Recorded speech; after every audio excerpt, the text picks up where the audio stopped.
the book, you'll see a picture of a yarmulke, and under the yarmulke, but under the yarmulke are 2 tickets for the Super Bowl 1985. These are my tickets. Me and Shirley were taken by Joe Robbie on his plane, or the owner of the Dolphins, on his plane to the Super Bowl. So these are the tickets. So he took me and Shirley in 1985. In 1983, he took me on this plane to another Super Bowl when we were playing, I think, the San Francisco.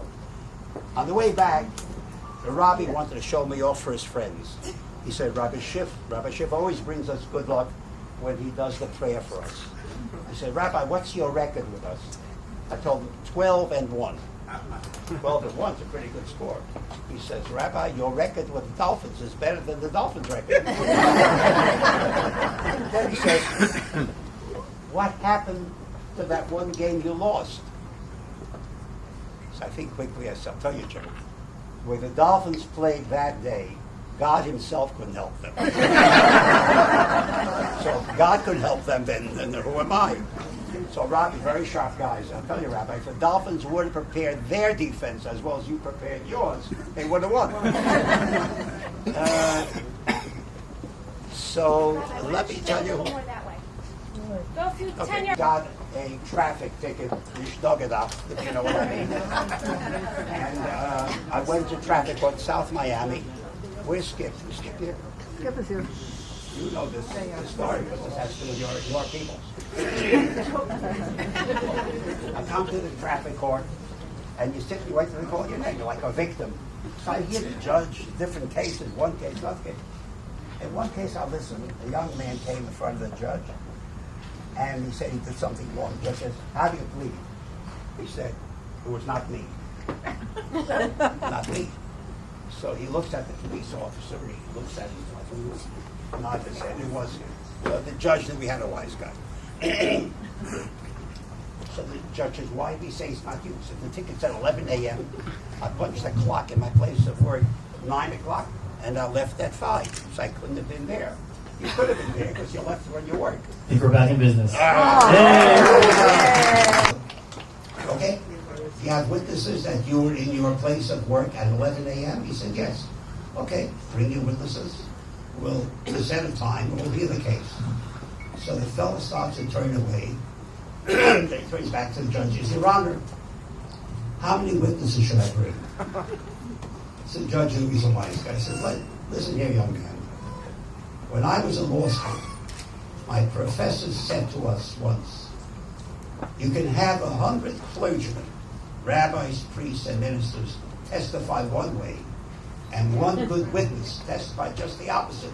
And there are times to listen to that one witness over the 100 clergymen. The point was, numbers don't mean anything. Depends on the essence of the witness. I mean, that 8 years ago. And then they call Solomon Schiff. The blood rushed to my head. I'm walking down, I'm fighting. Work this right, I got it made. I come up to the judge, he says, what is your name?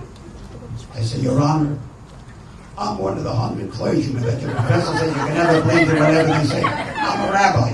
He busts out laughing, he said, get out of my court.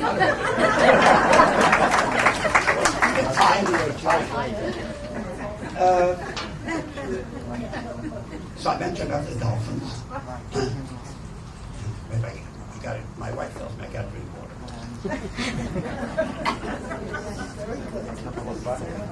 Flavored water.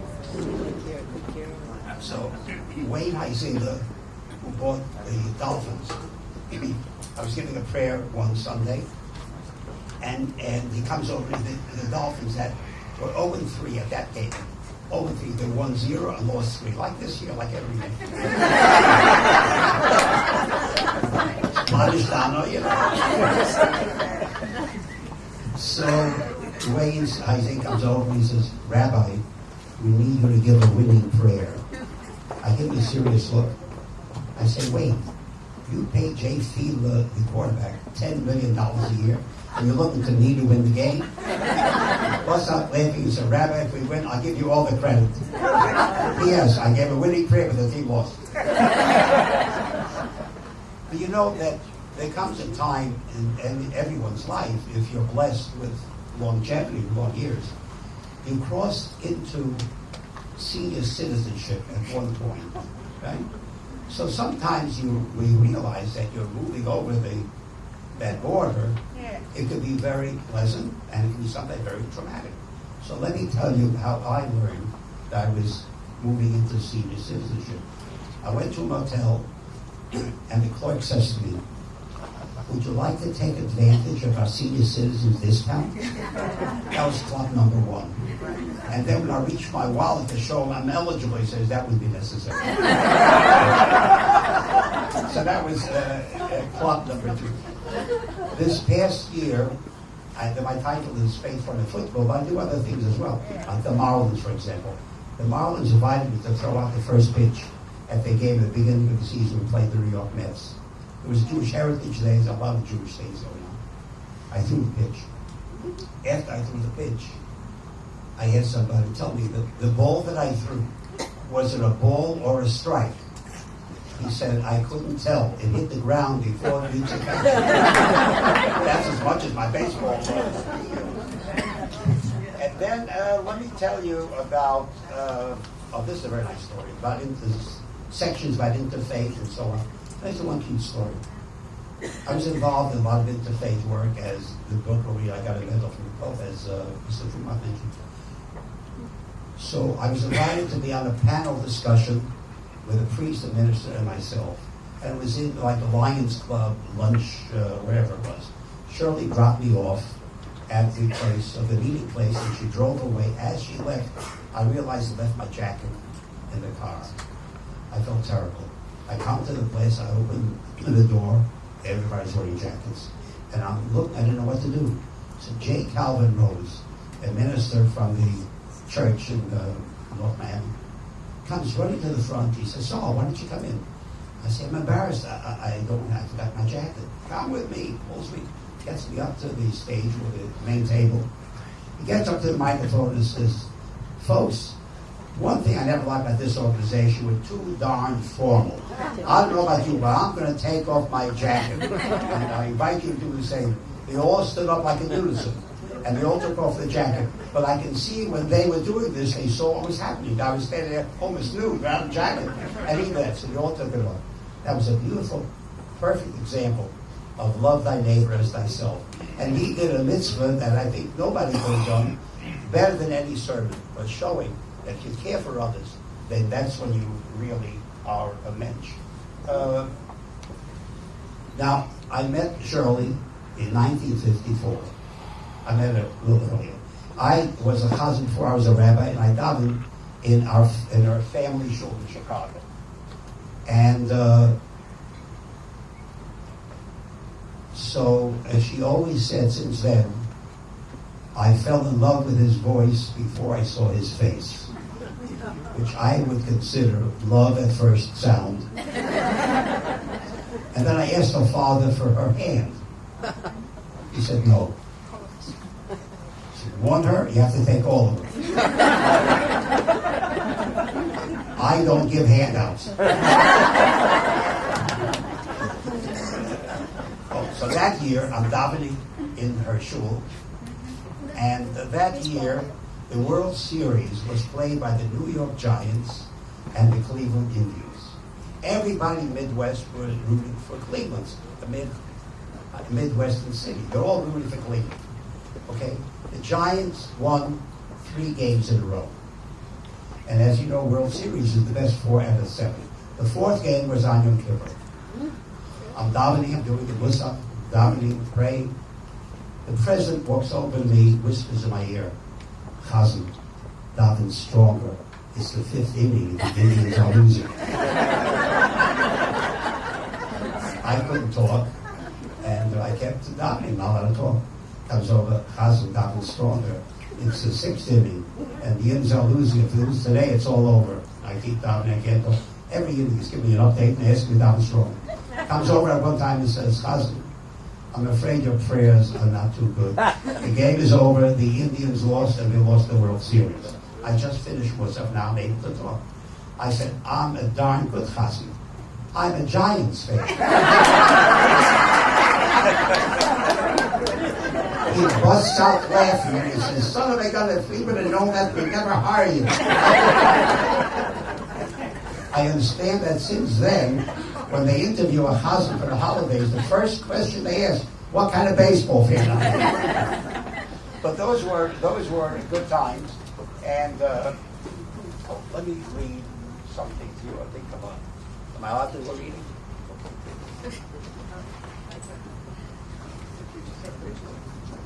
Well, did you pay for this one? They trust me. She asked me if I paid for this one. What page you want? Shirley, that's not right.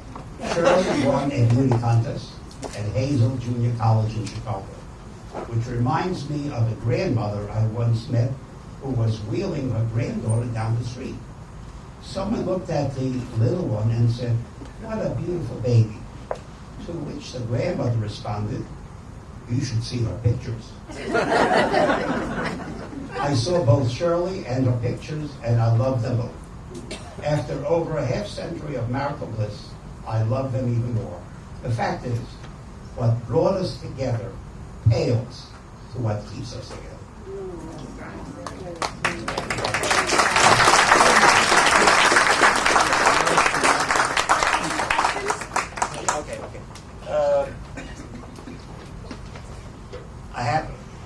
I didn't get the whole book. I read just a few. You can read a lot more here. Anybody ask questions? Contradictions? Can I tell a joke? You have a joke? Yeah. Okay. Okay. You said before about the judge told you get out your rabbi. Yeah. Okay. Can I tell it loud? It's okay. Okay. You're not getting half of my commission. Okay. There was a Jew Use the and microphone. a Polak. Use the mic. No jokes like that. No jokes like that. A Jew and a Polish man. They served the Polish army. They both went on a furlough for the weekend. They're supposed to be back Sunday night before midnight. They both showed up next day, Monday. Well, that's the army. You know, you have to be back on time. So they said, we'll have to put you before court-martial. About a week later, they called them both in. They waited in the room. They called in the Polak. The Polish man. What's your excuse for coming in late? You're supposed to be back. This is the army. And he told them, excuse, blah, blah, blah, so and so. 6 months hard labor. The Polak comes out, the Polish man, and the Jew asked him, how did it go? How did it go? He said, I got 6 months hard labor. So the Jewish man says, well, what am I going to talk? What am I going to tell these court people? Anyway, they called him in. What's your excuse for coming in late? This is the army. And he started to give him the excuse. Come on, speak up loud. Get the hell out of here. The Polish man asked them, what did you get? What did you get? He says, nothing. What do you mean? I got 6 months hard labor and you get nothing? He says, you have to know how to speak. You have to speak. You're ready for the job. I had to know.